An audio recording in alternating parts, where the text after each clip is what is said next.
Hello friends, आज हम start करें क्लास 11th का चैप्टर है हमारा थर्मो केमिस्ट्री, जिसमें हम सबसे पहले बेसिक कॉन्सेप्ट्स के बारे में समझेंगे और उसके इंट्रोडक्शन के बारे में समझेंगे। तो सबसे पहले हम जानते हैं कि थर्मो केमिस्ट्री होते क्या हैं। तो थर्मो केमिस्ट्री कुछ नहीं होता, इसको हम सिंपली डिफाइन कर सकते हैं कि थर्मो केमिस्ट्री जो होते हैं वह थर्मोडायनेमिक्स के ब्रांच होते हैं। क्या होते हैं? थर्मोडायनेमिक्स के ब्रांच होते हैं। तो तो जैसे कि हमने यहाँ पर समझ लिया है कि यह जो है थर्मोडायनेमिक्स का ब्रांच है। तो थर्मोडायनेमिक्स का जो ब्रांच है वह किस चीज़ के बारे में स्टडी करवाएगा? तो थर्मोडायनेमिक्स का जो ब्रांच है वह स्टडी करवाता है हीट रिलीज और एब्जॉर्ब के बारे में, और तो और हम कह सकते हैं एक केमिकल रिएक्शन के अंदर में। That means thermochemistry is a branch of thermodynamics which deals with, जो कि क्या करवाता है? डील करवाता है किस किस लिए? तो deals with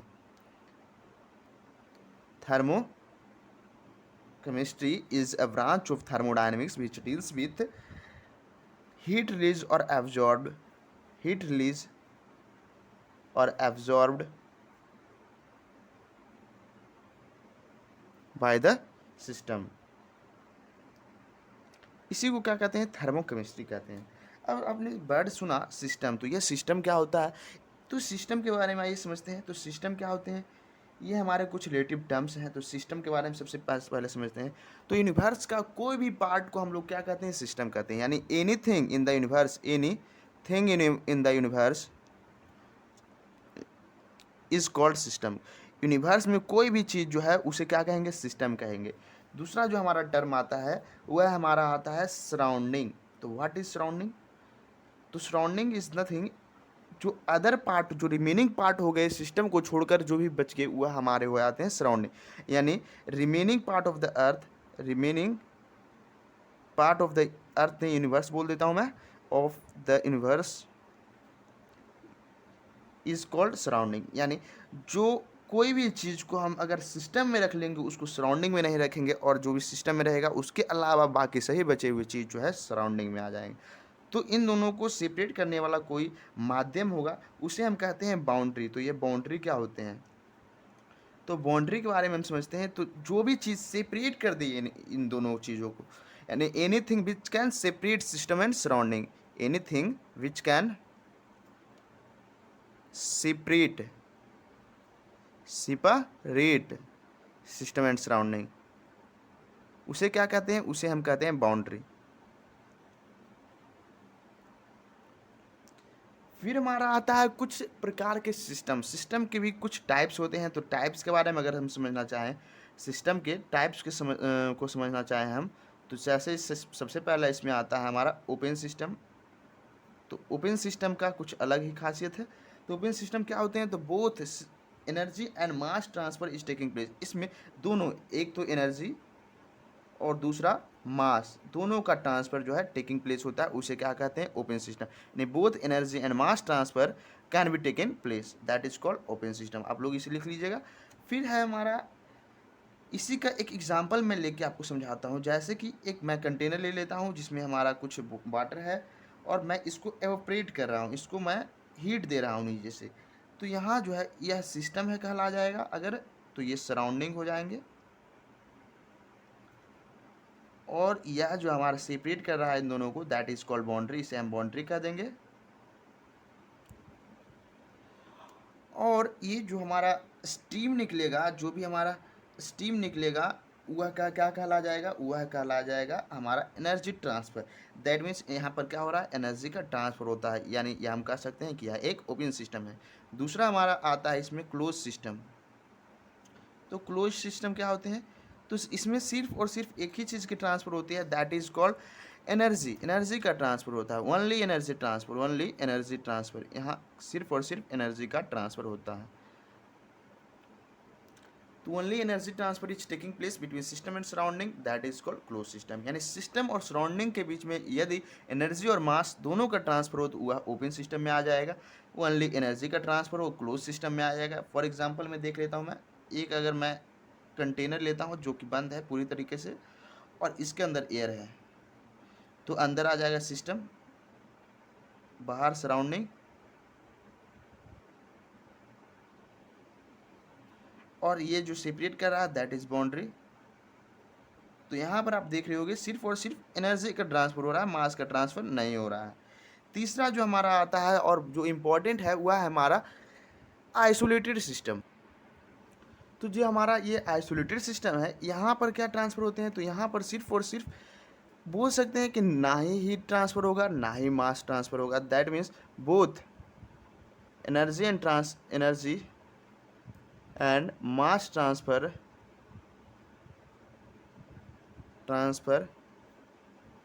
to not take place. That means कह सकते हैं कि यहाँ किसी भी चीज़ का ट्रांसफ़र नहीं होता, ना ही एनर्जी और ना ही मास का। तो इसका मैं एग्जांपल लूँ तो इसका एग्जांपल में आ जाता है एडियाबेटिक बॉल। तो एडियाबेटिक बॉल क्या होता है, जिसे हम लोग कहते हैं आइसोलेटेड बॉल। तो यहाँ पर यह ऐसा लेयर होता है जिसके आर पार जो है कोई भी चीज़ नहीं आ जा सकती है, उसे क्या कहते हैं एडियाबेटिक बॉल कहते हैं, या हम लोग इसे क्या कहते हैं इंसुलेटेड बॉल भी कहते हैं। तो यहाँ नो हीट एक्सचेंज, हीट का भी एक्सचेंज नहीं होगा, मास का एक्सचेंज नहीं होगा और तो और एनर्जी का एक्सचेंज नहीं होगा। तो इसका एक सबसे अच्छा एग्जांपल अगर देखा तो यूनिवर्स है हमारा सबसे अच्छा एग्जांपल। यूनिवर्स के ना ही कुछ बाहर जा सकते हैं और ना ही कुछ बाहर अंदर आ सकते हैं, कोई भी प्रकार की एनर्जी या मास। इसलिए हम लोग इसका बेस्ट एग्जांपल जो है यूनिवर्स रख सकते हैं। फिर आता है हमारा हीट और वर्क, ये हमारा न्यू टॉपिक है। तो हीट और वर्क को कैसे रिलेट करेंगे, तो हीट क्या होता है और वर्क क्या होता है, बस थोड़ा सा का डिफरेंस है। तो यहाँ भी ट्रांसफ़र ऑफ एनर्जी होगा, लेकिन किस कारण से होगा, ड्यू टू टेम्परेचर डिफरेंस। अगर टेम्परेचर डिफरेंस के कारण से होगा तब यह हीट कहलाएगा, ड्यू टू टेम्परेचर डिफरेंस के कारण से अगर होगा तब यह क्या कहलाएगा, तब यह हीट कहलाएगा। लेकिन अगर किसी और कारण से हीट और बोल सकते हैं हम एनर्जी का ट्रांसफ़र हो तब उसे हम क्या कहते हैं, उसे कह देते हैं हम वर्क, यानी एनी अदर रीजन, किसी और कारण से टेम्परेचर डिफरेंस को छोड़कर किसी और को कोई भी कारण हो उसे क्या कहते हैं उसे हम वर्क कहलाते हैं। यानी heat is the transfer of energy taking place due to temperature difference के कारण, that is called heat, and transfer of energy due to any other reason, that is called work, इसे हम क्या कहेंगे वर्क कहते हैं। तो इन दोनों के बारे में जानने के बाद हम थोड़ा सा वर्क के टाइप की ओर चलते हैं, टाइप्स ऑफ वर्क की ओर चलते हैं।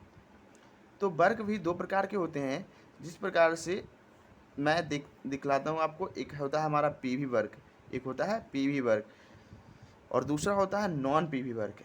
पी और वी यहाँ जो टर्म्स आए हैं ये क्या है, तो पी जो है प्रेशर है, वी जो है वॉल्यूम है। पी प्रेशर, वी वॉल्यूम, यहाँ भी पी प्रेशर और वी वॉल्यूम।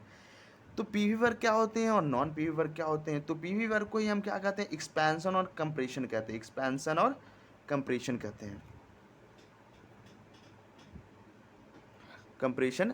हैं, यानी इसी का अदर नेम भी बोल सकते हैं। तो यहाँ से हमारा थर्मोकेमिस्ट्री का फर्स्ट फार्मूला यहाँ से आ रहा है कि T W is equal to negative of P external into d V, where जहाँ क्या है, तो डी डब्ल्यू जो है क्या है, डी डब्ल्यू जो है वर्क डन है। फिर हमारे आते हैं नेगेटिव ऑफ पी एक्सटर्नल क्या है, तो यहाँ प्रेशर है, एक्सटर्नल प्रेशर। फिर हमारा आता है थर्ड डीवी क्या है, तो यह डीवी जो है वॉल्यूम चेंज है, क्या है वॉल्यूम चेंज है। फिर हमारा आता है नॉन पीवी वर्क की ओर आते हैं। तो नॉन पीवी वर्क क्या होते हैं, तो ग्रेविटेशनल वर्क, इसका दो प्रकार, ये भी फिर से बढ़ जाते हैं दो प्रकार में। सबसे पहला हमारा gravitational work, that is equal to mgh, gravitational work is equal to mgh होता है। और दूसरा हमारा है इलेक्ट्रिकल वर्क। तो ग्रेविटेशनल वर्क क्या होते हैं, इलेक्ट्रिकल वर्क क्या होते हैं, इन सभी को भी जानते हैं। तो इलेक्ट्रिकल वर्क जो होता है आई टी इंटू वी होता है। आपने 10th में पढ़ा होगा कि Q is equal to I t होता है, जहाँ Q जो है चार्ज है, यह चार्ज है, I करंट है और T जो है टाइम है। तो यह कहलाता है इलेक्ट्रिकल वर्क। तो हमने पढ़ा अभी टाइप्स ऑफ वर्क के प्रकार, जिसमें हमने पढ़ा पीवी वर्क, जो कि पहला आता है पीवी वर्क, जिसको हम अदर नेम भी कह सकते हैं एक्सपेंशन और कंप्रेशन। जिसमें हमने देखा कि D W is equal to negative of P external into d V. फिर जहाँ पर डी डब्ल्यू क्या था, तो वर्क डन था, जितना भी हमने काम किया that is work done. Negative of P external that is pressure, external pressure भी बोल सकते हैं हम, और डी वी जो है वॉल्यूम चेंज कहलाता है। फिर आते हैं हमारे non P V work. Non P V work क्या थे, तो इसमें आते हैं हमारे दो टाइप्स फिर से आते हैं। तो पहला हमारा gravitational work that is m g h, और फिर दूसरा आता है electrical work that is I t into V. और आपने टेंथ में पढ़ा होगा, यह चीज़ आपने टेंथ में पढ़ा होगा, टेंथ में कि Q is equal to I t, that means Q जो है यहाँ क्या है, तो चार्ज है, I जो है करंट है, और T जो है टाइम है। फिर हमारा नेक्स्ट आता है स्टेट प्रॉपर्टीज़। इसी को हम लोग क्या कहते हैं, स्टेट वेरिएबल भी कहते हैं। तो स्टेट प्रॉपर्टीज़ क्या होते हैं, तो इसमें सबसे पहले समझते हैं हम इंटेंसिव और एक्सटेंसिव। यह जो है दो प्रकार में बांट दिए गए। पहला हमारा एक्सटेंसिव और दूसरा हम कहते हैं इंटेंसिव। तो एक्सटेंसिव, इंटेंसिव, ये सभी टर्म्स जो आ रहे हैं, इन सभी को हम थोड़ा समझते हैं। एक्सटेंसिव, इंटेंसिव, आपको यहाँ से पता चल रहा होगा कि इन में कुछ वर्ड है इन, इंटेंसिव में एक वर्ड है इन, इन से इंडिपेंडेंट। हम यहाँ से याद रखेंगे कि यह जो है इंडिपेंडेंट, किस चीज़ से इंडिपेंडेंट होता है, डिपेंडेंट होता है ऑफ मास, मास से इंडिपेंडेंट होता है। लेकिन यह जो है डिपेंडेंट होता है किस चीज़ से, मास से। यानी यह जो टर्म है एक्सटेंसिव और इंटेंसिव, इंटेंसिव जो है इंडिपेंडेंट ऑफ मास होता है, एक्सटेंसिव जो है डिपेंडेंट ऑफ मास होता है। तो एक्सटेंसिव क्या होते हैं, इंटेंसिव क्या होते हैं, इसके बारे में समझते हैं। तो एक्सटेंसिव जो है, यह जो है अभी मैंने सबसे पहला प्रॉपर्टी बताया कि यह जो है डिपेंडेंट ऑफ मास होता है, डिपेंडेंट ऑफ मास। इसके बारे में मैंने बताया कि यह इंडिपेंडेंट ऑफ मास होता है। ठीक, उसके बाद अब इसके अगर दूसरी प्रॉपर्टी की बात की जाए तो यह जो है एडिटिव इन नेचर होता है। कैसा होता है, नेचर में एडिटिव होता है, इन नेचर, नेचर में एडिटिव होता है, यानी इसका हम एडिशन वगैरह कर सकते हैं। और यह जो है नॉन एडिटिव इन नेचर होता है, नॉन एडिटिव होता है।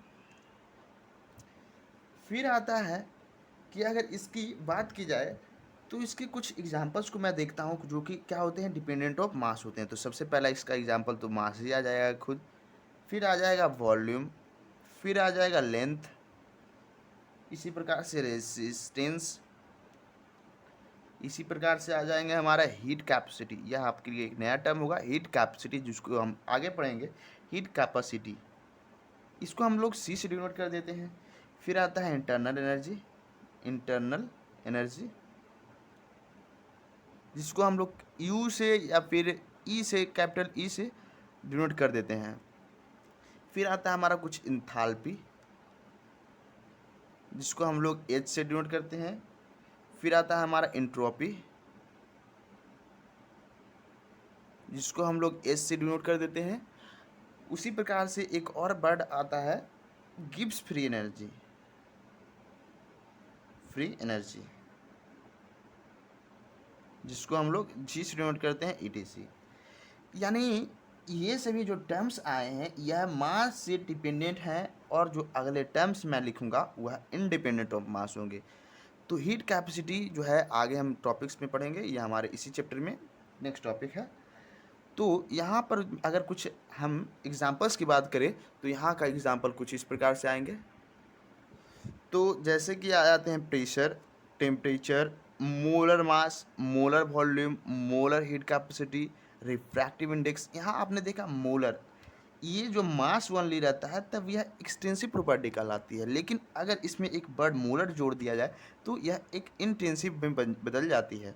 फिर इसी प्रकार से वॉल्यूम एक्सटेंसिव, लेकिन मोलर वॉल्यूम इंटेंसिव, यानी मोलर वर्ड के जुड़ते ही वह एक्सटेंसिव बन जाती है।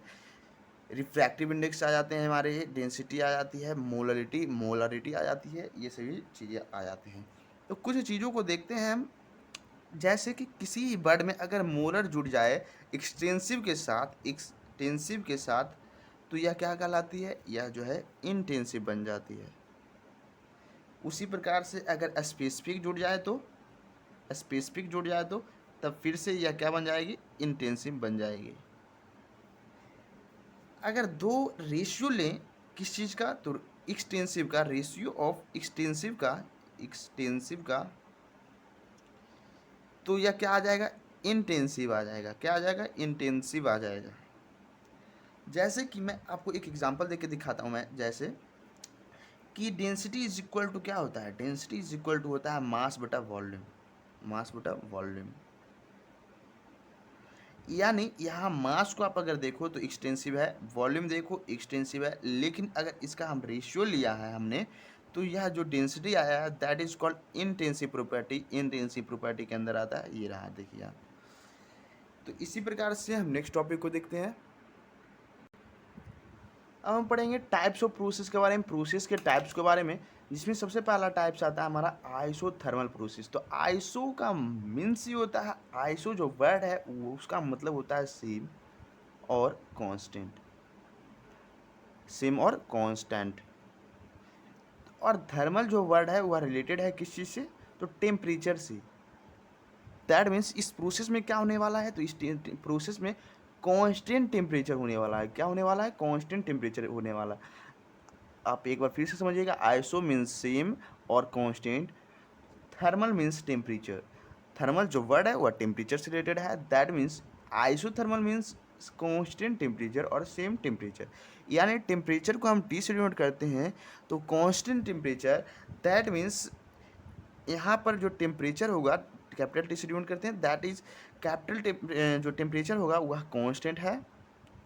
दैट मीन्स यहाँ पर डेल्टा टी जो होगा वह क्या हो जाएगा, वह जीरो हो जाएगा, और यहाँ डिफरेंस स्मॉल डेल्टा टी भी जीरो हो जाएगा। उसी प्रकार से अगर हम यहाँ देखें तो आइसो मीन्स सेम और कांस्टेंट, सेम और कांस्टेंट। और यहाँ जो बारीक जो वर्ड है, बारीक का मतलब होता है क्या, तो बारीक जो वर्ड है वह उससे हम कनेक्ट करते हैं कि प्रेशर। बारीक मीन्स प्रेशर, यानी constant pressure, constant pressure. That means pressure is constant, that means dp is equal to zero and dt is equal to zero. Next हमारा आता है आइसोक्रोइक। आइसो मीन्स सेम और constant and choric means volume. Choric जो है वह volume से related है, तो क्रोइक जो है वह वॉल्यूम से रिलेटेड है। यानी यहाँ v जो है वह कांस्टेंट हो जाएगा, और तो और यहाँ dv जो है वह जीरो हो जाएगा, और डेल्टा v जो है वह भी जीरो हो जाएगा। उसी प्रकार से एडियाबेटिक, जैसा कि मैंने आपको बताया था पहले, एडियाबेटिक में क्या होता है, no heat exchange between system and surrounding, यानी हीट का एक्सचेंज नहीं होगा। यानी और हीट को हम लोग डिनोट करते हैं क्यू से। हीट को किस चीज़ से डिनोट करते हैं, क्यू से हीट को डिनोट करते हैं। और यहाँ पर नो हीट एक्सचेंज, यानी हीट जो है यहाँ क्या हो जाएगा, हीट जो है जीरो हो जाएगा। That means Q is zero, heat का एक्सचेंज ही नहीं हो रहा, यानी डी क्यू जो जीरो हो जाएगा। डी क्यू जो है डी के साथ कोई भी टर्म्स को लिखा जाता है, इसको हम पढ़ते हैं केमिस्ट्री की भाषा में या फिजिक्स की भाषा में आप कह सकते हो कि change, very very small change in heat, यहाँ पर हो जाएगा very very small change in volume, यहाँ पर हो जाएगा डीपी जो है very very small change in pressure. तो जो भी रहे, प्रेशर रहे तो very very small change in pressure, volume रहे तो very very small change in volume, और अगर हीट रहे तो very very small change in heat. That means small change है, दैट मीन्स बोल सकते हैं जीरो के लगभग बराबर ही हो जाएगी। उसी प्रकार से आइसो इंथैल्पिक है, आइसो इंथैल्पिक है।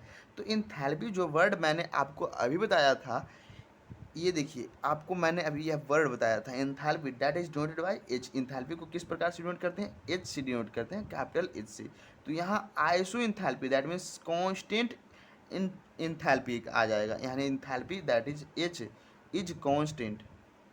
दैट मीन्स हम कह सकते हैं d H is equal to zero और d delta H is equal to zero. फिर हमारा आता है कि iso entropic process. Iso entropic क्या होता है, तो आइसो मीन्स फिर से सेम हो जाएगा, और तो और यहाँ हम कह सकते हैं इंट्रोपी, इंट्रोपी वर्ड बोला है यहाँ पे। तो इंट्रोपी जो है यहाँ पे अभी बताया था मैंने, इंट्रोपी जो है एस से डिनोट किया जाता है, एस से डिनोट किया जाता है। यानी दैट मीन्स यहाँ पर एस जो है वह क्या हो जाएगा, कांस्टेंट हो जाएगा, और डी एस जो है वह भी जीरो हो जाएगा, और डेल्टा एस भी जीरो हो जाएगा। फिर एक प्रोसेस आता है दैट इज साइक्लिक प्रोसेस। और साइक्लिक प्रोसेस क्या होता है, यह हमारे लिए बहुत इंपॉर्टेंट।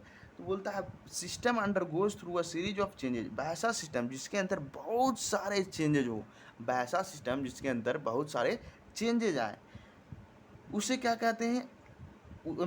लेकिन फाइनली क्या हो, फाइनली वह अपने इनिशियल स्टेट में आ जाए। जैसे मैंने एक आइस लिया, suppose this is an ice, इसको मैं हीट दूंगा तो यह जो है वाटर में बदल जाएगा, पहले सॉलिड से लिक्विड में चला जाएगा, सॉलिड से लिक्विड में चला जाएगा, और फिर से मैं इसको और हीट करूँगा तो यह गैस में बदल जाएगा। लेकिन अगर अगर इसको मैं फिर से कूलिंग देने लगूंगा तो यह फिर से वाटर में बदलेगा, और फिर से यह जो है आइस में बदलता रह जाएगा।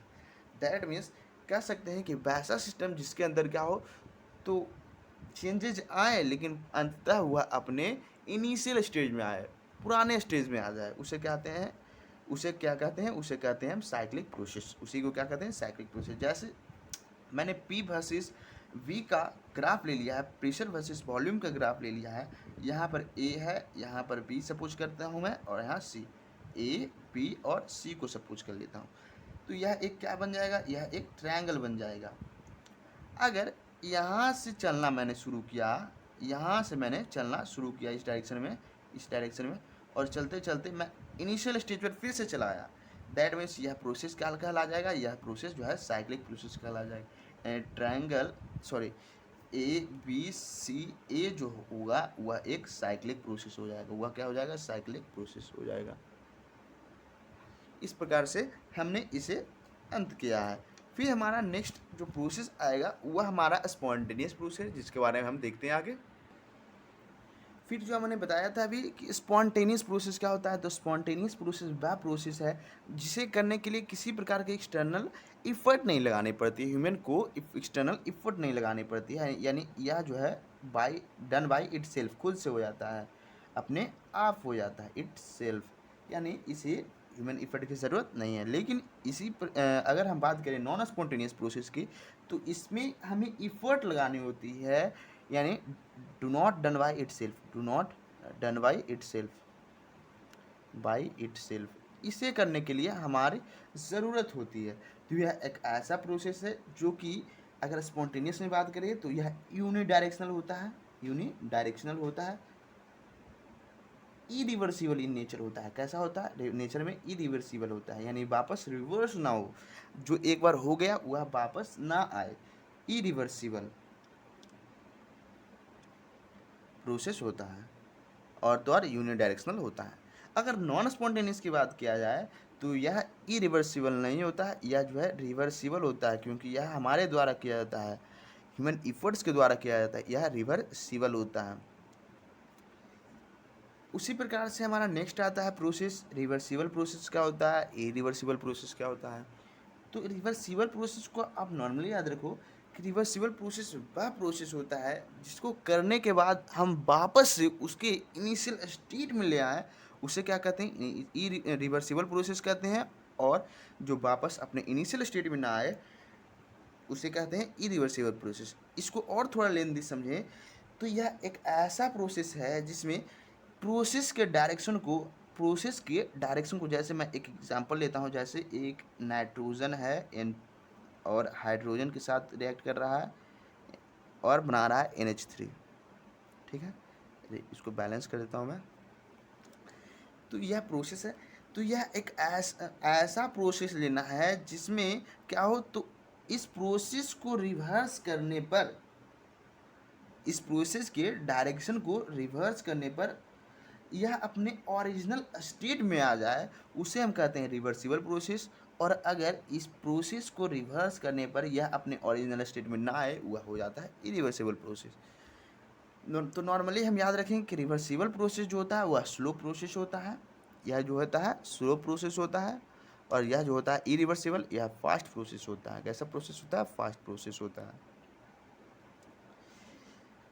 हमने रिवर्सिबल और इरिवर्सिबल को बहुत अच्छे तरीके से समझा, जैसे कि अगर प्रोसेस हुआ और प्रोसेस के डायरेक्शन को हम अपोजिट करने पर वह अपने इनिशियल स्टेज में यदि आ जाए तो वह कहलाता है रिवर्सिबल प्रोसेस। अगर इस चीज़ को वह फुलफिल ना करे, इस कंडीशन को फुलफिल ना करे, तो वह इरिवर्सिबल प्रोसेस हो जाता है।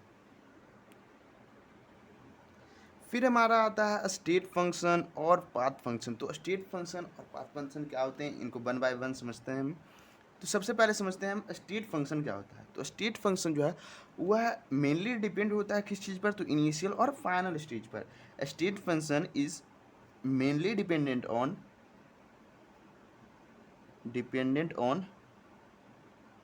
Initial and final state.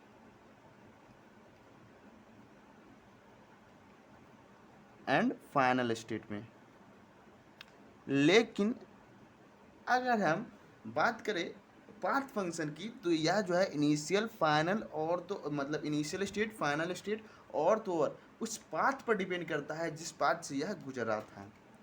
तो इसे हम आगे समझते हैं। तो स्टेट फंक्शन क्या होता है, तो यह स्टेट फंक्शन जो है डिपेंड करता है इनिशियल और फाइनल स्टेट्स पर। फिर यह जो है इंडिपेंडेंट होता है किस चीज़ से, पाथ से, पाथ ऑफ द प्रोसेस से। यानी प्रोसेस कैसे कैसे हुआ इससे इसे कोई मतलब नहीं है, यानी इंडिपेंडेंट ऑफ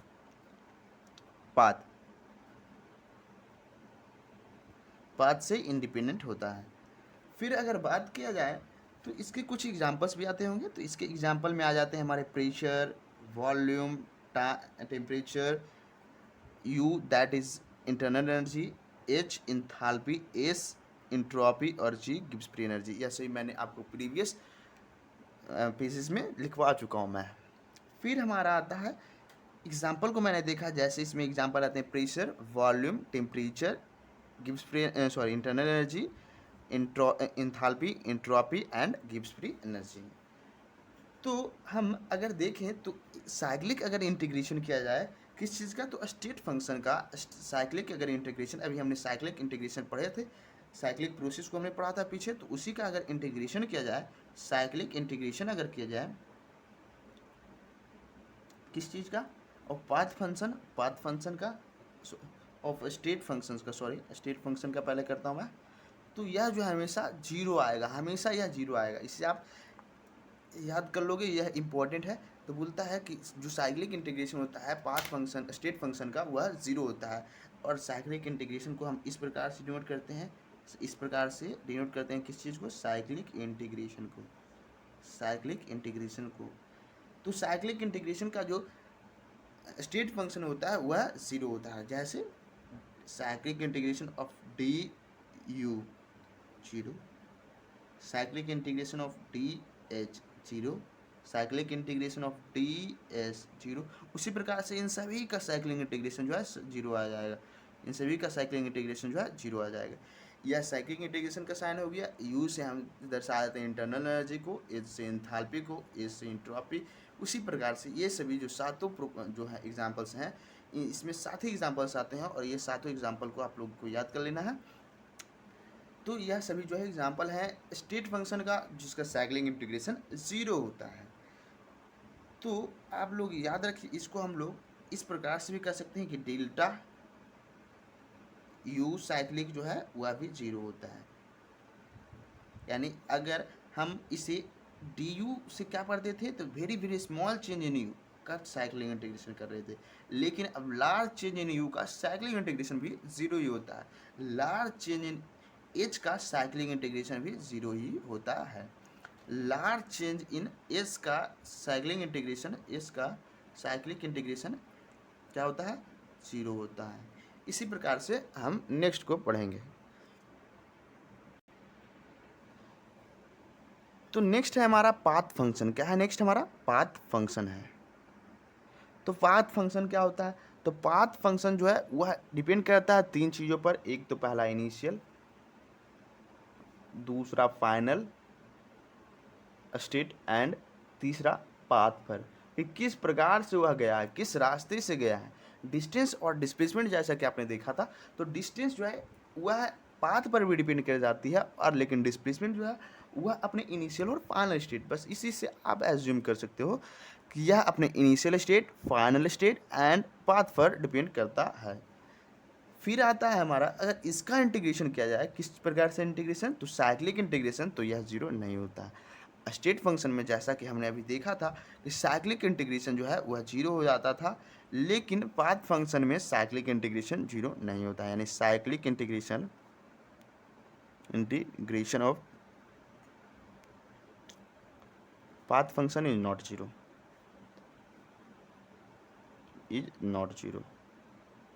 जीरो नहीं होगा। इसे आप याद कर लोगे। अगर इसका एग्जाम्पल मैं दिखलाऊं आपको तो Q, W, C P, C V, ये सभी टर्म्स जो है इसके एग्जाम्पल्स में आते हैं। इसके बहुत सारे एग्जाम्पल्स हैं। तो क्यू जैसे कि मैंने आपको बताया था हीट होता है, डब्लू जो है बर्गरन होता है, सी पी जो है हीट कैपेसिटी होता है एट कांस्टेंट प्रेशर, सी आप याद रखोगे अभी, सी इन दोनों में टर्म में एक सी कॉमन है, दैट इज हीट कैपेसिटी। इसे क्या कहते हैं, हीट कैपेसिटी। और V लगा हुआ है एट कांस्टेंट वॉल्यूम, P लगा हुआ है एट कांस्टेंट प्रेशर। इस प्रकार से आप याद रख सकते हो। तो यानी पाथ फंक्शन का अगर मैं साइक्लिक इंटीग्रेशन करवाऊँ तो वह जीरो नहीं होता है। जैसे कि मैं अगर लिखवाऊँ cyclic integration of d q is equal to zero, तो यह गलत हो जाएगा, यह नॉट इक्वल टू जीरो होता है। Cyclic integration of T W is not equal to zero होता है, यानी यहाँ इक्वल टू जीरो आ रही थी और यहाँ नॉन इक्वल टू जीरो आ रहा है। फिर हमारा next topic that is internal energy, that is very very important topic, क्योंकि यह हमारे नेक्स्ट चैप्टर्स में भी आते हैं। इंटरनल एनर्जी, तो इंटरनल एनर्जी क्या होता है, इसको हमने बताया था कि यू कैपिटल या फिर कैपिटल ई से डिनोट किया जाता है, कैपिटल यू या कैपिटल ई से डिनोट किया जाता है, मैंने पीछे आपको बताया चुका है। तो यह क्या होता है इंटरनल एनर्जी, तो इंटरनल एनर्जी जो होता है यह sum of all possible kind of energy का सम होता है। जितनी प्रकार के एनर्जी पाए जाते हैं उन सभी का सम जो है हमारा इंटरनल एनर्जी कहलाता है। जैसे हम अभी देखते हैं सरफेस पर, तो क्या क्या किस प्रकार के एनर्जी पाए जाते हैं, तो इंटरनल एनर्जी में देखते हैं यह सम होता है। यह जो है सबसे पहले इसका डिफिनेशन देखते हैं, sum of all kind of energy, सभी प्रकार के energy of energy in the system, और अर्थ बोल सकते हैं, यूनिवर्स बोल सकते हैं, on kind of energy on the system के अंदर पाए जाने वाले जितने भी प्रकार की एनर्जी हैं उन सभी का सम जो है इंटरनल एनर्जी होता है। तो जैसे इसमें आ जाता है हमारा translational kinetic energy, rotational kinetic energy, उसी प्रकार से आता है हमारा वाइब्रेशनल एनर्जी, और भी जितने प्रकार के आपको एनर्जी है उन सभी का सम जो है क्या होता है, इंटरनल एनर्जी होता है। यहाँ आप समझ जाओगे टी ई जो है ट्रांसलेशनल काइनेटिक एनर्जी, आर के ई जो है रोटेशनल काइनेटिक एनर्जी, और बी ई जो है वाइब्रेशनल एनर्जी, और जितने प्रकार के हैं सभी का सम जो है वो क्या होता है, इंटरनल एनर्जी होती है। तो जो इसका एब्सोल्यूट वैल्यू, इसको कैलकुलेट करने बोलेगा कि इसका एब्सोल्यूट वैल्यू इन इस सभी का क्या आएगा, तो इन सभी का एब्सोल्यूट वैल्यू जो है पता करना इम्पॉसिबल है, इज़ नॉट फाउंड। इसका वैल्यू जो है आज तक पाया नहीं गया है। इतने प्रकार की एनर्जी हैं कि इसको खोजना मुमकिन ही नहीं है, इम्पॉसिबल वाली वर्क हो गई। लेकिन अगर हम चेंज की बात करें, डैट मीन्स डेल्टा यू की बात करें या डेल्टा ई की बात करें, तो इसको हम पता कर सकते हैं डेल्टा यू या डेल्टा ई, यानी कितना चेंज आया है, इनिशियल कितना था और फाइनल कितना था, उसको यानी फाइनल माइनस इनिशियल करके हम चेंज निकाल सकते हैं, लेकिन हम उसका वैल्यू एब्सोल्यूट वैल्यू नहीं निकाल सकते हैं। तो इसको कैलकुलेट कर सकते हैं, लेकिन इसको कैलकुलेट नहीं कर सकते हैं, कैलकुलेट नहीं कर सकते, नॉट कैलकुलेट। फिर हमारा इंटरनल एनर्जी की बात करें, तो इंटरनल एनर्जी जो है यह एक स्टेट फंक्शन है। इंटरनल एनर्जी क्या है, स्टेट फंक्शन है। मैंने अभी यहाँ आपको लिखवाया था you, that is internal energy, और इंटरनल एनर्जी क्या कहला जाएगा, यह एक स्टेट फंक्शन है, it is state function, A state function. फिर यह जो है एक्सटेंसिव प्रॉपर्टी होती है। मैंने अभी एक्सटेंसिव और इंटेंसिव बताया था। इंटेंसिव जो कि इंडिपेंडेंट ऑफ मास होता है, एक्सटेंसिव जो डिपेंडेंट ऑफ मास होता है। तो यह जो है डिपेंडेंट ऑफ मास होता है, दैट मीन्स एक्सटेंसिव प्रॉपर्टी में आती है, एक्सटेंसिव प्रॉपर्टी है, जो कि किस प्रकार से होती है, तो डिपेंड करती है किस चीज़ पर, ऑन मास पर। अगर मैं बात करूं यहाँ पर कुछ टर्म्स की, जिसका साइन कन्वेंशन की बात करूँ मैं खास करके, साइन कन्वेंशन की, मैं पेन अलग यूज़ कर लेता हूँ।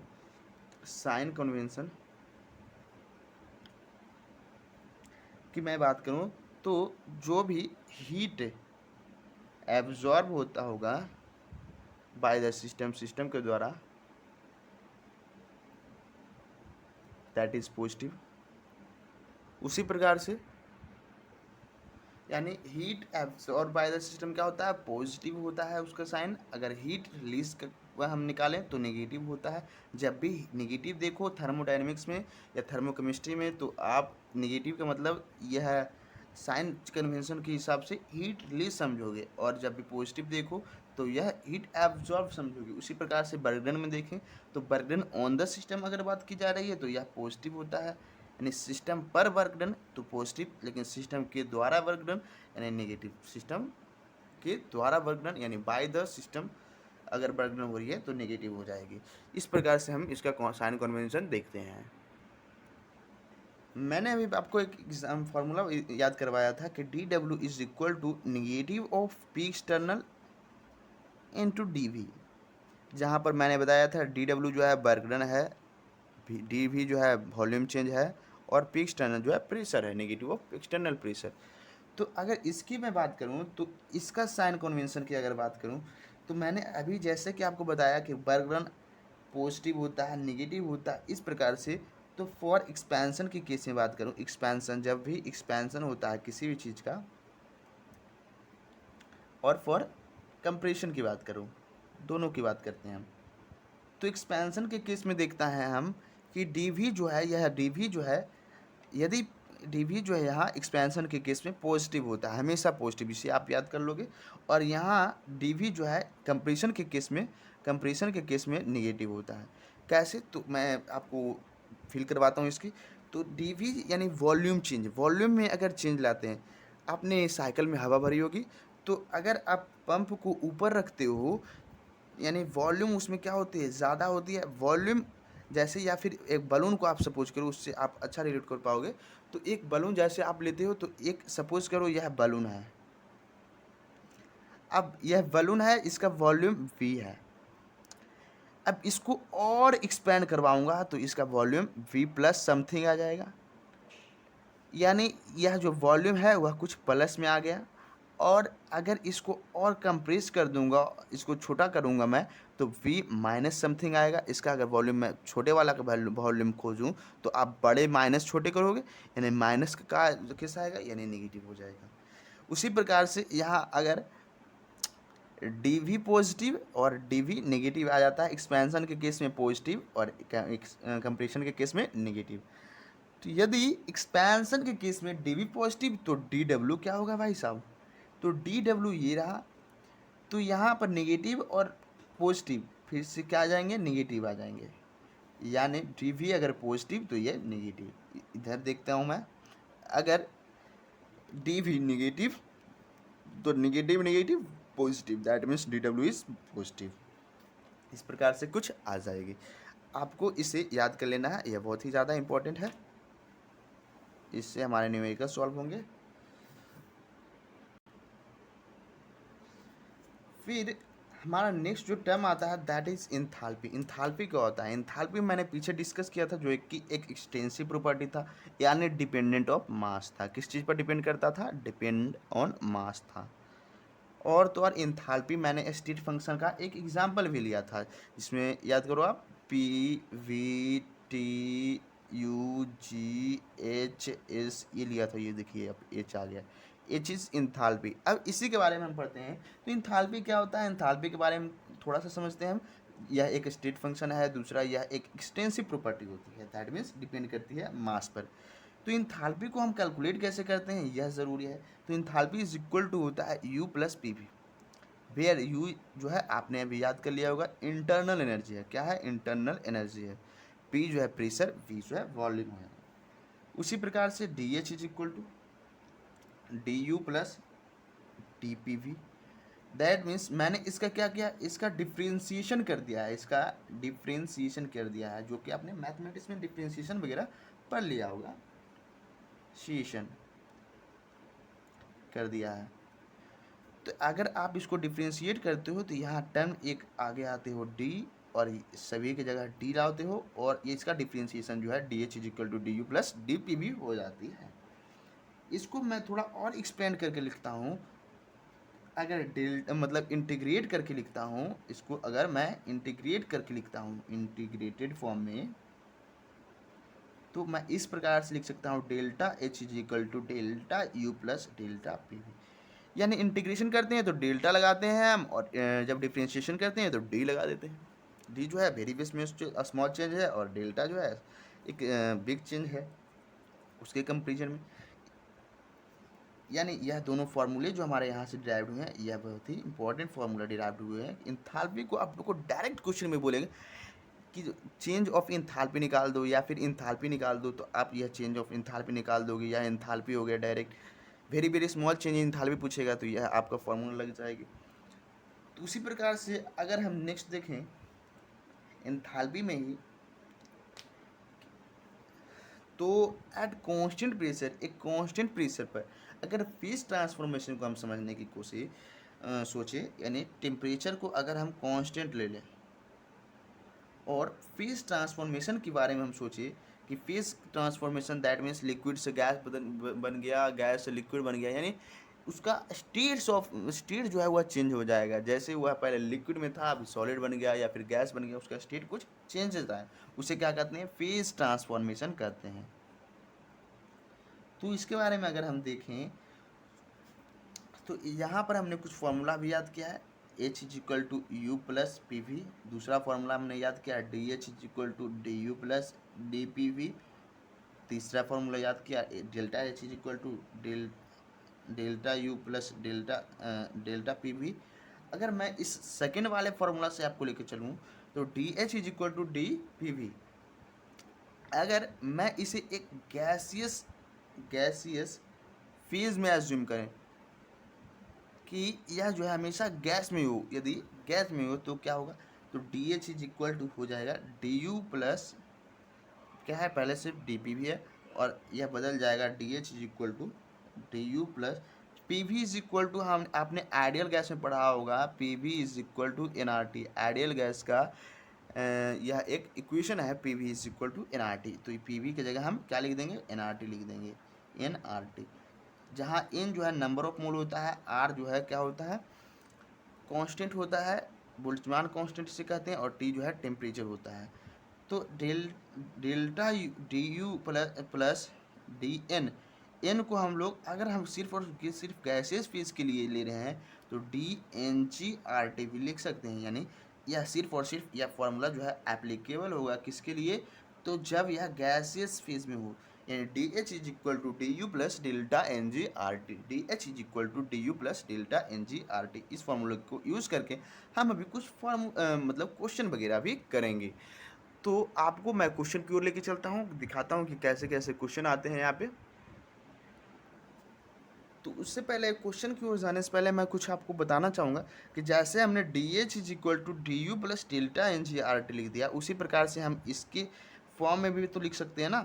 तो यानी delta H is equal to delta U plus delta N G R T, जहाँ मैं आपको टर्म को रिलेट करवा देता हूँ। डेल्टा एच क्या है, तो इंथाल्पी है, चेंज इन इंथाल्पी है। डेल्टा यू क्या है, तो चेंज इन इंटरनल एनर्जी है।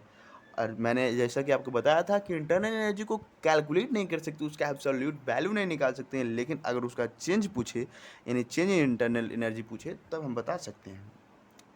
डेल्टा एन जी जो है क्या है, तो बोलता है एन जो है नंबर ऑफ मोल्स से कनेक्ट होता है, यानी डेल्टा एन जी को भी हम कैलकुलेट कर सकते हैं। एन जो है नंबर ऑफ मोल से होता है, यानी डेल्टा एन जी जो है उसको हम कह सकते हैं final number of mole minus initial number of mole, किस चीज़ का, ऑफ गैस का लेंगे हमेशा, गैस का, क्योंकि यहाँ पहले से ही हम गैस ले चुके हैं। और आर जो है वह हमारा क्या है, आर जो है हमारा P V is equal to N R T. जब अपने आइडियल गैस कांस्टेंट पढ़ा होगा वहाँ पर एक कांस्टेंट आता है दैट इज आर, जिसका वैल्यू बहुत ही ज़्यादा डिफर कर जाता है। 2-3 वैल्यू है जिसको मैं बता देता हूँ। एक वैल्यू होता है 0.0821 अगर लीटर एटीएम के केस में है तब, लीटर एटीएम पर मोल केल्विन के केस में है तब। लेकिन अगर आर का वैल्यू 8.314 भी कह सकते हैं जब जूल के केस में दिया हुआ है, जूल पर मोल केल्विन के केस में दिया हुआ है तब। फिर तीसरा वैल्यू इसका आता है 1.987 अगर कैलोरी के केस में दिया हुआ है, कैलोरी में मतलब आंसर दिया हुआ है तब, या फिर क्वेश्चन में कैलोरी में मेंशन है तब। यानी जिस प्रकार से आप क्वेश्चन को देखकर ही अप्लाई करोगे तीनों को। अगर लीटर एटीएम में दिया हुआ है तो ये, जूल में दिया हुआ ये, कैलोरी में तो ये। इसको हम 1/12 भी लिख सकते हैं, इसको हम 25/3 भी लिखते हैं इसका वैल्यू, और इसको अप्रोक्सीमेटली 2 लिख देते हैं हम, ठीक है ना। तो यहाँ हमने देख लिया डेल्टा एन जी जो है कैसे निकालते हैं, यही यहाँ पर मेन इम्पोर्टेंट रखता है। यानी इसको अभी आप एक अंडरलाइन कर लोगे। और अगर डेल्टा एन जी ना दिया हुआ रहे तब क्या करोगे आप, तब तो आप फंस जाओगे। यानी डेल्टा एन जी अगर ना दिया हुआ रहे तो आप उसके कोएफिशिएंट को ले लोगे, आप उसके कोएफिशिएंट को ले लोगे। जैसे मान लिया जाए कि इन, फिर से वही रिएक्शन लेता हूँ मैं, N2 प्लस H2 बन जाता है 2NH3 NH3 इधर 3 बैलेंस हो गया। यह भी गैस है, यह भी गैस है, यह भी गैस है। अगर इस प्रकार का इक्वेशन दिया हुआ है, इसमें आपको मोल दिया ही नहीं, इन का वैल्यू नहीं दिया हो, तो आप डेल्टा एन जी कैसे निकालोगे, कैसे कैलकुलेट करोगे। तो इसे ही कैलकुलेट करने सीखना है हमारा मेन मकसद, ठीक। तो यहाँ पर आप क्या करोगे, तो इसका कोएफिशिएंट लोगे। कोएफिशिएंट क्या होता है, यहाँ जैसे इसका कोएफिशिएंट 2 है, इसका कोएफिशिएंट 3 है, इसका कोएफिशिएंट कुछ नहीं तो 1 है, यानी कोएफिशिएंट लोगे। तो कोएफिशिएंट लेकर आप क्या करोगे, सब्ट्रैक्ट कर लोगे। यानी फाइनल में कितना है, आपको मैंने बताया था final number of mole of gas, final number of mole कितना हो गया 2 माइनस मोल नहीं दिया हुआ है तो उसके कोएफिशिएंट को लिया गया। यानी फाइनल में कोएफिशिएंट 2 है, अगर गैस में है तभी लेंगे हम, माइनस इनिशियल, इनिशियल में कितना है, तो initial number of mole of gas, initial है 1 और 3 4 यानी -4, यानी -2 जो है इसका डेल्टा एन जी का वैल्यू आ चुका है आपके पास, इस प्रकार से आ गया है। अब हम क्वेश्चन की ओर चलते हैं। तो मैं एक आपके लिए क्वेश्चन लेके आया हूँ कि find delta H is not equal to delta U. हमने अभी एक इक्वेशन क्या पढ़ा था, delta H is equal to delta U plus delta N G R T, यह देखा आपका इक्वेशन आ गया यहाँ। तो इसी इक्वेशन को हम यूज करेंगे। तो यहाँ पर डेल्टा एच और डेल्टा यू जो है इक्वल नहीं आना चाहिए। तो इक्वल कब आएगा, इसको सबसे पहले हम समझेंगे। तो इक्वल आता है तब जब इसका वैल्यू हम ज़ीरो कर देंगे। That means delta N G का वैल्यू अगर ज़ीरो, एन जी आर टी का वैल्यू अगर ज़ीरो, दैट मीन्स कह सकते हैं delta H is equal to delta U. तो हमें इक्वल नहीं लाना है, इसको इक्वल नहीं लाना है, इसका यानी वैल्यू जो है समथिंग होना चाहिए, जीरो नहीं होना चाहिए। तो आइए देखते हैं इसमें। तो सिर्फ और सिर्फ गैस में लेंगे क्योंकि एन जी यानी सिर्फ और सिर्फ गैसियस फेज के लिए था, यह आप याद रखिएगा। तो यहाँ पर हम निकालते हैं, यहाँ पर इसमें भी कोफिशिएंट को ही लेकर चलना पड़ेगा, यहाँ पे भी नंबर ऑफ मोल्स नहीं दिए हुए हैं। तो डेल्टा एन जी का वैल्यू सिर्फ हम निकाल लेंगे तो पता चल जाएगा कौन इक्वल है कौन नहीं इक्वल नहीं है। अगर वैल्यू ज़ीरो आ गई तो इक्वल हो जाएगा, यानी यह स्टेटमेंट सही नहीं होगा, और अगर इक्वल जीरो नहीं आया दैट मीन्स यह इक्वल नहीं होगा। यानी डेल्टा एन जी का वैल्यू सही फाइंड कर लेंगे। यहाँ पर देखते हैं, तो सिर्फ और सिर्फ गैस का लेना है, इसका कोफिशिएंट 1, इसका कोफिशिएंट 1 यानी 1 माइनस 1, और इसका कोफिशिएंट नहीं लेंगे क्योंकि यह एक गैसियस फेज में नहीं है, दैट मीन्स जीरो। अगर यह ज़ीरो, यहाँ पर इसका वैल्यू अगर ज़ीरो, दैट मीन्स यह दोनों इक्वल, जो कि सेटिस्फाई नहीं कर रहा है, तो यह सेटिस्फाई नहीं किया। दूसरा, यहाँ पर इसका कोफिशिएंट लेते हैं, इसका कोफिशिएंट 2 माइनस इसका कोफिशिएंट 1, इसका कोफिशिएंट 1। मैंने यहाँ दोनों लिया है क्योंकि यहाँ दोनों गैस में है, इधर भी गैस में है, यानी यहाँ भी जीरो, यह भी सेटिस्फाई नहीं कर रहा है। उसी प्रकार से डेल्टा एन जी थर्ड का निकाल लेंगे। थर्ड का आप निकालो जल्दी जल्दी, मैं भी यहाँ कैलकुलेट कर रहा हूँ। तो इसका यह भी गैस में है यानी 2 माइनस यह भी गैस 1, यहाँ भी 1 यानी 2 0, यह भी सेटिस्फाई नहीं किया। फोर्थ है डेल्टा एन जी, यहाँ पर इसका कोफिशिएंट 1 और इधर कोफिशिएंट आ जाएगा माइनस, यहाँ पे कुछ नहीं तो 1 1 और इधर आ जाएगा -1/2, यानी कोफिशिएंट इसका -1/2 आ जाएगा। यानी डेल्टा एच जो है delta U plus delta N G R T होता है। यानी इसका कुछ वैल्यू आ गया, एन जी का वैल्यू कुछ आ गया है, यानी अगर ज़ीरो आ जाएगा तो यह पूरे टर्म को ज़ीरो कर देगा, लेकिन अगर ज़ीरो नहीं आएगा कुछ वैल्यू जैसे कि इसमें आया है तो यह जो है इसमें कुछ जुट जाएगा और जो कि इक्वल टू ज़ीरो नहीं होगा। Delta is not equal to zero, sorry delta U इस केस में आ जाएगा। नेक्स्ट हमारा क्वेश्चन देखते हैं। तो नेक्स्ट क्वेश्चन आपका यह है कि एक रिएक्शन आपको दे दिया है C2H5OH जो कि अल्कोहल का होता है, और यहाँ पर 3O2 से रिएक्ट करवा दिया है और CO2 और H2O फॉर्म हो गया। जहाँ पर आपका डेल्टा एच का वैल्यू दे दिया और डेल्टा यू का वैल्यू पूछ दिया है। तो आप सबसे पहले याद करो delta H is equal to होता क्या है। तो delta H is equal to delta U plus delta N G R T, यानी डेल्टा एच का वैल्यू तो आपको पता ही है, यानी इसको निकालने के लिए, इसे निकालने के लिए हमें ये फाइंड आउट करना होगा। एक वैल्यू पता है, दूसरा पता चला जाएगा तो तीसरा अपने आप आ जाएगा आंसर। यानी delta N G R T का वैल्यू में आर का वैल्यू और टी का वैल्यू जो है वह पहले से हम लोगों को क्वेश्चन में दिया हुआ है। टेम्परेचर यहाँ दिया हुआ है 300 केल्विन पर, टेम्परेचर मेंशन है क्वेश्चन में 300 केल्विन। तो आप सबसे पहले यहाँ डेल्टा एन जी का वैल्यू अगर निकाल लेते हो तो यह क्वेश्चन सॉल्व हो जाएगा। तो यहाँ डेल्टा एन जी कैसे निकालोगे, फाइनल माइनस इनिशियल, फाइनल का कोफिशिएंट तो यहाँ क्या 3 माइनस लेंगे, यानी 3 लेंगे या नहीं लेंगे, +2 इस प्रकार से लेंगे क्या, नहीं, क्योंकि यहाँ लिक्विड बोल रहा है और यह delta N G G for gas, यानी यह सिर्फ और सिर्फ गैसियस फेज के लिए होता है, यानी यह जो है नहीं लेंगे हम, सिर्फ और सिर्फ यहाँ के लेंगे 2 माइनस फाइनल माइनस इनिशियल, और यहाँ इसको भी नहीं लेंगे लिक्विड में क्योंकि यानी -1 आ गया। तो दैट मीन्स यहाँ delta H is equal to delta U plus delta N G R T को हम लोग लिख सकते हैं। फाइंड आउट ये करना है हमें, delta U is equal to delta H और minus delta N G R T, इसको हम उधर लेके चले गए और लिख दिया हमने फिर से उसको एक सही प्रॉपर ढंग से। यानी delta H is equal to यहाँ से क्या आ जाएगा, तो इसका वैल्यू मैं पुट कर देता हूँ -1366.5 किलो जूल पर मोल, और माइनस एन जी का वैल्यू कितना होता है, एन जी का वैल्यू जो है यहाँ मैं लेके आया हूँ -1, और टेम्परेचर दिया हुआ है 300, और आर का वैल्यू यहाँ पर ले लेंगे हम 8.314। मैंने बताया था आपको कि जूल पर मोल केल्विन में रहे तो ये लेना है, तो मैं इतना ले लेता हूँ। और चूंकि जूल में तो है लेकिन किलो जूल बोला है क्वेश्चन में, किलो जूल बोल दिया, यानी अपॉन 1000 भी कर दूंगा मैं उसी समय, किलो क्योंकि वर्ड किया यूज़ किया है।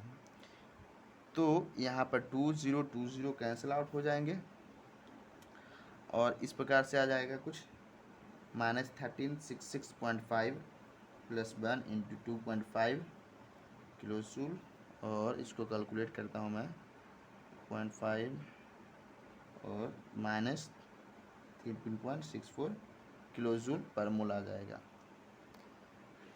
यानी आपने देखा कि कैसे हमने इसका वैल्यू, यह जो है किसका वैल्यू निकाला है हमने, इसका यह जो वैल्यू निकाला है हमने डेल्टा यू का वैल्यू निकाला है।